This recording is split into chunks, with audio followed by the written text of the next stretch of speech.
One of the provinces that wasn't on the project's list, of course, was Alberta. But Danielle Smith says that she is supportive of all the projects included, and talks are continuing, she says. CBC's Aaron Collins joins me now from Calgary for that side of things. Aaron, how did Alberta's Premier react to the news of today's major projects announcement? Yeah, hey Sarah, Alberta shut out again, right? So we've got 12 major projects recommended by the federal government, not a one in Alberta. And if you were to say that that would be the situation and that the premier of this province would not be, flying off the handle, I think you were reported here from a long time. That would be a tough one to swallow, but that's exactly the case here. When Danielle Smith weighed in on this today, she's optimistic about negotiations with the federal government to get to that memorandum of understanding so that Alberta can get what it really wants, which is another bitumen pipeline to the Pacific coast of this country. So, I think that, when you think about all those projects coming down the line, but the premier still being optimistic, even though none of them have landed in this province, it's really a shift in tone, a shift in the state of play between the province of Alberta and the federal government, which is really, difficult to overstate. Have a listen to the premier sort of, weighing in today about her optimism for coming to some kind of an arrangement with the federal government.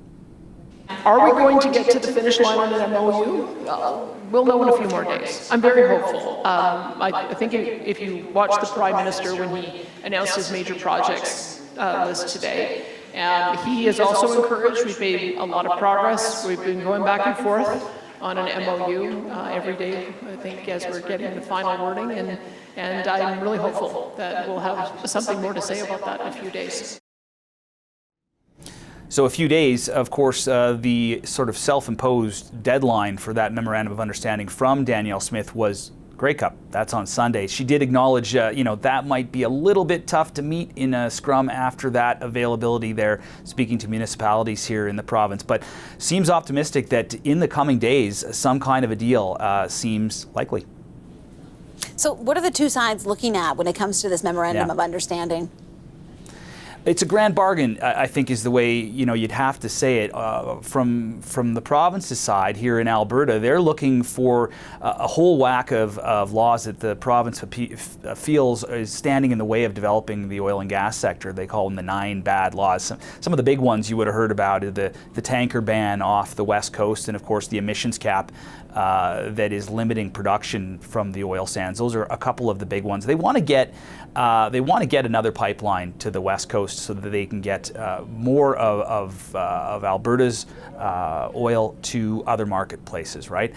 They also would like to see this Pathways project, which is a big carbon capture facility, come to fruition. And that's something from the federal government side that they would like to see happen. So if there is going to be any kind of movement on a pipeline, there's going to have to be some movement from the province on taking care of the emissions from the production side of things. And that's going to involve capturing that carbon. It's also going to have to involve really locking in a price on industrial carbon. So that's what the federal government wants. Have a listen to what the Prime Minister had to say about that carbon capture project today.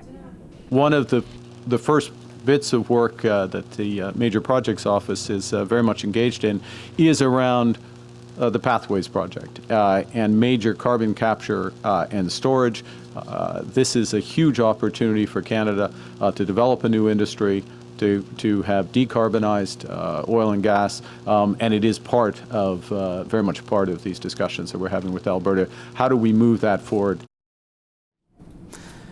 So, Sarah, the federal government, Ottawa and Alberta on the same page when it comes to developing energy resources in the province. You covered this province for a long while. It's certainly a shift in the state of play out here, and a seemingly more productive relationship.